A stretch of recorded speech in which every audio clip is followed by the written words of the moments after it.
Bienvenue du coup à cette présentation. Je suis Aline Crégnoux d'abord, je suis directrice de projet chez Grand Paris Aménagement et je vais vous parler de la ZAC Maison Blanche et d'un site en particulier que je vous décrirai tout à l'heure qui est celui des anciennes cuisines qui va faire l'objet d'une intervention dans le cadre du concours Inventer la métropole du Grand Paris. Peut-être avant de rentrer dans le vif du sujet et de manière très très concrète sur ce projet immobilier, je vais vous rappeler un petit peu où on se situe et quels sont les enjeux de cette opération d'aménagement assez importante. Pardon. Je vais aller tout de suite. Voilà, peut-être à quelques images. On est donc situé à Neuilly-sur-Marne, donc qui est une ville en Seine-Saint-Denis, à la limite de la Seine-et-Marne, donc pas très loin de Chelles, en bordure assez directe de la Marne. Et on est à peu près à 15 km de Paris, sur un territoire qui recèle d'un certain nombre d'atouts, puisqu'il est situé dans une zone où on a des parcs assez nombreux et en même temps une proximité assez forte avec le centre de la capitale. La ZAC Maison Blanche, c'est une ZAC d'environ 60 hectares, donc on est sur une emprise foncière qui est assez importante pour un projet d'aménagement en région parisienne. On n'est pas en première couronne, mais on n'est quand même pas très loin de Paris, comme je le disais. Et c'est une ZAC qui se développe depuis 2014, année lors de laquelle Grand Paris Aménagement a été désigné aménageur. Ce projet développera à terme environ 4200 logements et accueillera également, bien entendu, des commerces, de l'activité et un certain nombre d'équipements publics, dont Grand Paris Aménagement est le maître d'ouvrage pour la plupart. C'est un projet donc au long cours qui est phasé, dont une phase a été livrée, j'aurai l'occasion d'y revenir, et où 3 autres phases de développement sont prévues et qui devraient se terminer aux environs de 2030-2031 à peu près. C'est un site exceptionnel et assez méconnu, mais qui est à la base un hôpital psychiatrique qui a été construit à partir de la fin du 19e siècle et qui est du coup assez typique de l'architecture asilaire, comme on l'appelait à l'époque, et qui s'est développé tout au long du 20e siècle ensuite, avec des premiers bâtiments qui s'appellent les bâtiments Morin-Goustio, qui ont été construits vraiment à la fin du 19e, et puis ensuite ça s'est échelonné tout au long du 20e siècle, avec vraiment du coup, et c'est là-dessus qu'on va insister aujourd'hui, une grande qualité patrimoniale, et puis une qualité aussi du patrimoine naturel. Vous en avez un petit peu l'illustration sur les quelques photos qu'on a pu envoyer dans ce diaporama, qui montre un peu la densité arborée, la densité de végétation de ce site, assez exceptionnel toujours, et aussi la variété des bâtiments. Donc les bâtiments que vous voyez là sont tous des bâtiments anciens, sauf les 2 photos situées à droite, en bas à droite, qui font partie des bâtiments nouveaux de la première phase. Donc un site, comme je disais, dans lequel il y a vraiment une identité forte qui existe et des qualités intrinsèques qui sont aussi très très importantes. Et donc ces qualités-là, ce sont vraiment celles qui ont permis de bâtir le socle du projet urbain que Grand Paris Aménagement développe aujourd'hui. Et tout l'enjeu du développement immobilier et du développement d'aménagement qu'on va produire ici, c'est vraiment de s'insérer délicatement, je dirais, dans ce site avec ses qualités actuelles. Cette exigence de qualité, elle pèse donc sur l'aménageur, sur Grand Paris, mais également sur les promoteurs qui vont être amenés ou qui sont déjà amenés à travailler avec Grand Paris Aménagement. Le choix des promoteurs, se fait du coup vraiment dans cette ambition, dans cette exigence de qualité, pour permettre d'une part de s'insérer, de s'intégrer harmonieusement dans le site et dans le paysage arboré. Concrètement, ça veut dire qu'on demande à nos partenaires promoteurs de respecter les arbres existants et donc de réussir à construire dans une densité quand même assez importante d'arbres pour certains lots et donc de faire rentrer ça dans leur équation économique et dans leur opération de construction. Deuxième sujet qui est vraiment très important pour nous, c'est la question environnementale et la question de la gestion de l'eau, qui est un point majeur dans le développement de ce projet, puisqu'on a pris un parti pris assez radical, qui est celui de gérer toutes les eaux en surface, à ciel ouvert, du coup, à la parcelle. Donc ça veut dire qu'on n'a pas concrètement de réseau enterré d'eau pluviale, mais on demande aux promoteurs de tout gérer par un système de noues, de fossés, de manière à respecter ce parti pris. Et puis enfin, c'est un enjeu aussi de qualité et de durabilité des matériaux qui est recherché sur ce projet, avec des choix qui sont faits pour respecter aussi l'histoire du site, donc des choix de matériaux qui sont intégrés à cette histoire architecturale. On va aussi évidemment chercher dans nos critères de partenaires leur capacité à faire ville. On est, comme je vous le disais, dans un quartier qui a été longtemps fermé. En fait, c'était une enclave assez excentré du centre-ville de Neuilly-sur-Marne. Et l'enjeu aussi de ce projet, c'est vraiment de réussir à réactiver ce site, réactiver ce quartier. La question du coup de l'activation d'une vie de quartier, d'une vie sociale dans ce territoire un peu nouveau et qui s'ouvre progressivement au public, c'est bien ça aussi qui est recherché dans nos partenariats. Je reviens du coup quelques instants peut-être sur l'attractivité du territoire. J'en ai dit quelques mots tout à l'heure, mais on est sur un site assez majeur de par son ampleur et puis de par ses qualités naturelles et patrimoniales à seulement 15 km de Paris, avec plusieurs gares à proximité, même s'il n'y a pas de liaison directe d'une gare. On est à quelques kilomètres de la gare de Neuilly-Plaisance sur le RER A, à quelques kilomètres, à 1,5 km environ de la gare du Chêne-et-Gagny qui est sur le RER E. On a un certain nombre de bus qui permettent aussi de desservir ce site.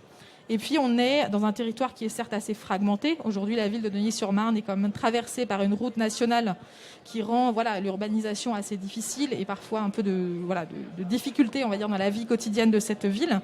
Pour autant, c'est une ville jeune, une ville qui est connectée à des bassins d'emploi assez majeurs, que sont par exemple Val-de-Fontenay ou Marne-la-Vallée, qui sont vraiment à proximité. Et c'est une ville qui dispose d'un certain nombre d'atouts, même s'ils sont tous un peu méconnus parfois.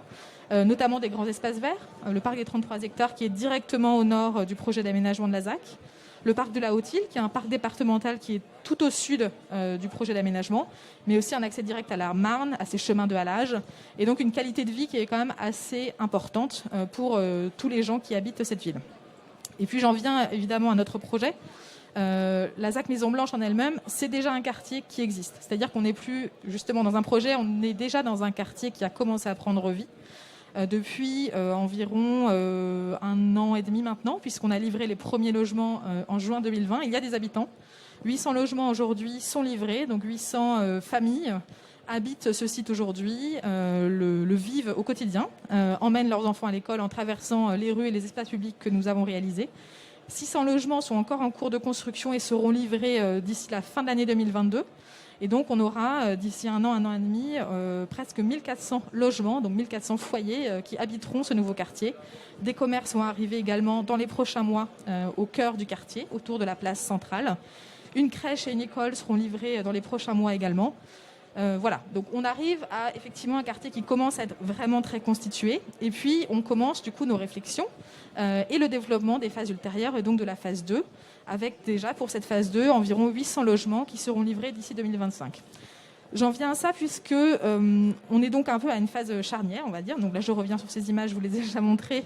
Juste quelques images qui montrent les bâtiments qui sont réalisés et puis une image qui montre un peu plus spécifiquement l'articulation effectivement du paysage existant avec les constructions nouvelles qui sont construites et livrées. On voit des enfants qui jouent dans ce jardin. Donc cette phase 1, j'y reviens, a été vraiment le moment de faire émerger un quartier, de faire émerger une vie dans ce territoire qui était assez enclavé, assez oublié. Et la phase 2, pour nous en tout cas, aujourd'hui et demain, ça va vraiment essayer de créer les aménités, la qualité et l'activation optimale de ce quartier. On était du coup dans une phase d'émergence jusqu'à présent.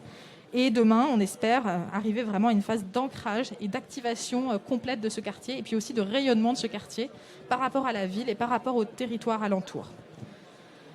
On va donc rechercher dans les développements futurs toutes les programmations qui vont permettre de réaliser cet enjeu d'activation et de rayonnement.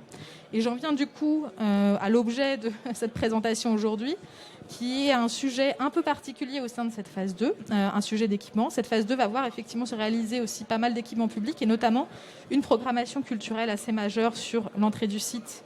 Que vous voyez ici, on voit le château et un petit bâtiment derrière. Donc, ce sera une programmation culturelle de type conservatoire. Et le bâtiment dont je vais vous parler, est situé juste un petit peu derrière. Je ne sais pas si vous le voyez là, mais ce sont les anciennes cuisines. Et on veut donc que ce bâtiment participe de ces enjeux d'amélioration qualitative, d'amélioration de la mixité des typologies des programmes et de la création d'une offre de services et d'équipements diversifiés pour ces nouveaux habitants et pour les Nocéens. Vous voyez ici un plan de la ZAC. Le bâtiment dont je vais vous parler un petit peu plus précisément, du coup, c'est celui-là que je montre juste ici. J'y viens du coup. Ce bâtiment patrimonial qu'on appelle les anciennes cuisines, à la base, ne devait pas être conservé dans la réalisation du projet urbain. C'est un bâtiment assez particulier qui est en fait composé de plusieurs niveaux et puis plusieurs structures en fait qui sont un peu accolées. On a une partie qu'on appelle la pharmacie, une autre partie qui s'appelle les gradins, et puis les magasins généraux. Ce sont en fait trois séquences de ce bâtiment qui est assez exceptionnel par ses proportions. On voit quelques exemples ici des salles et avec par exemple une lumière zénitale au milieu de ce bâtiment. Donc c'est un bâtiment qui recèle d'un certain nombre de qualités, mais qui a aussi une complexité assez forte, qui fait qu'initialement il n'avait pas forcément été prévu de le conserver, on avait plutôt envisagé de le démolir. Mais les discussions se faisant, on a plutôt essayé d'imaginer qu'on pourrait le conserver. Plusieurs échanges ont eu lieu avec un certain nombre d'investisseurs qui pour l'instant n'ont pas abouti. Et on a du coup décidé de saisir l'opportunité de IMGP 3 pour le mettre dans cet appel à manifestation d'intérêt ou dans ce concours ou cet appel à projet, appelons-le comme on veut, et pour essayer de trouver un usage et une programmation adéquate pour ce bâtiment assez exceptionnel. Un petit mot peut-être juste sur sa situation. Comme je vous le disais, c'est un bâtiment qui sera situé vraiment en entrée du site de Maison Blanche. Vous voyez ici, il est entouré en rouge. Non, pardon, désolé. Excusez-moi.